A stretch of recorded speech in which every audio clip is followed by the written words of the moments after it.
Tempe merupakan makanan yang berbahan dasar utama kedelai, memiliki banyak sumber vitamin yang baik untuk tubuh. Tempe juga banyak dijual di pasar ataupun warung, seperti pedagang tempe Marsudi. Ia berjualan di Pasar B Srikaton, Kecamatan Tugumulyo, Kabupaten Musirawas. Yang ia jual adalah dengan harga yang murah sehingga sering dicari pembeli. Tempe merupakan makanan berbahan dasar utama kedelai, memiliki banyak sumber vitamin yang baik untuk tubuh.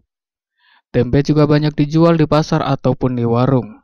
Saat berbelanja di pasar ataupun di warung, pasti akan menemukan tempe yang dibungkus dengan plastik ataupun daun pisang. Namun umumnya, di pasar-pasar sangat jarang menemukan tempe dengan ukuran mini serta dibungkus dengan daun pisang. Seperti halnya pedagang tempe Marsudi, ia berjualan di Pasar B Srikaton, Kecamatan Tugumulyo, Kabupaten Musirawas. Tempe yang ia jual dengan harga murah dan khas. Banyak yang dibungkus dengan daun pisang, sehingga sering dicari pembeli. Pedagang tempe Marsudi mengatakan, tempe yang dijualnya berbagai varian, mulai tempe yang dibungkus dengan plastik, dan ada juga tempe yang dibungkus dengan daun pisang. Dijual dengan harga variasi, tergantung jenis tempe. Ada yang 5.001 dan ada yang 5.003. Juga ada yang 5.000 dapat 7 tempe.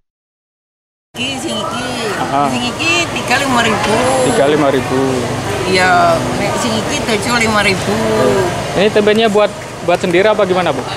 Buat sendiri. Buat sendiri. Jualan setiap hari, Bu ya? Iya. Di sini aja apa keliling, Bu? Enggak. Di sini aja. Iya. Biasanya per hari itu laku semua, Bu? Terjual semua? Ya enggak, ini enggak tentu hari ya? ini ya enggak tentu. Oh iya, Bu.